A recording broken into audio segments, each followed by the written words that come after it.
these services are different, different manufacturers, different providers, and there's a disconnect in terms of how do I tie this in. So, for example, the Smile Station brings forth a lot of useful technologies in one concise item. I mean, I know one of the things we did was we're big believers in patient video education. Um, a mother is asking about the sealants that the doctor and the hygienist were recommending for a child. And while the practitioner will do a great job of explaining what it is and maybe even have a visual aid in the office, but having a video to play, that will show them exactly what the sealant process is, which you can do with Smile Stations, and with previous technologies like Casey and things of that nature, that was available, but not along with the other things. And then, of course, the practice wants to tell more to the patients about what's going on in their office, be it special services that you offer, interesting stories about staff members, things of that nature. The practice wants to encourage people to get involved with their social media process, and part of that is the check-in process. So through the camera on Smile Stations, more people are going to be kind of entertained to take a selfie of themselves at the location and perhaps share with their friends that they're now at this business, and that becomes a word of mouth for the practice. Exactly. So you have a lot of different technologies that up until now the business owner would have to use lots of different systems to bring forth, and now it's available in one tool. And then with the ability to revenue share, it becomes a total no-brainer, because now the cost to the practice is either minimal or it's even a revenue-generating system for the practice.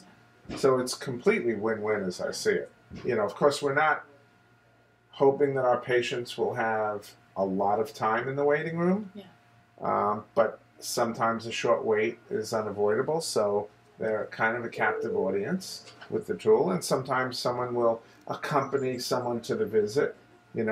I'll drive you home from your procedure, Mary, but maybe they're not a patient, and after seeing the technology in the office and in the waiting room, now they're inquiring at the front desk, can I make an appointment here? So have you realized, a lot of dental offices, they have a lot of magazines these days, and if you go, you see probably 50 magazines, and it's kind of cool, but on the other side, you will see the patients are mostly on their phone. We don't see anybody to flip over the magazines, or they can see, or they can even read those magazines on their phone. So we want to give patients something to think about when they're here, especially about their oral health. What do you recommend that we can do to engage patients more? Well, the things that they're looking for that we can give them in the Smile Center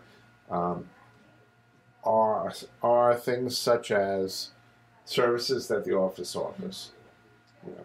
Some detail about procedures that might be specific for them.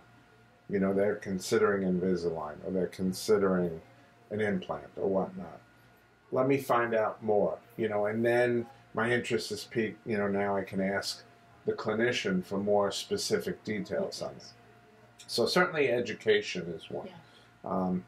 Finding out more about the office, about the staff, looking at other reviews of people who have visited the office. That's something else that Smile Station does. And, of course, tell me about things I don't know about. I like the feature, keep me, abreast of current news events.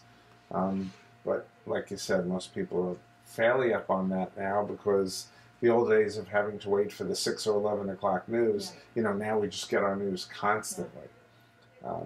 So that's a worthwhile feature, but educate me when it comes to what should I be doing in terms of my health that I'm not doing now. And so the Smile Stations kind of becomes the missionary of the practice, or an adjunct, a staff member, if you, to simplify it essentially, it becomes an extremely valuable employee for the office, and one who hopefully never calls in sick. Yeah, that's true.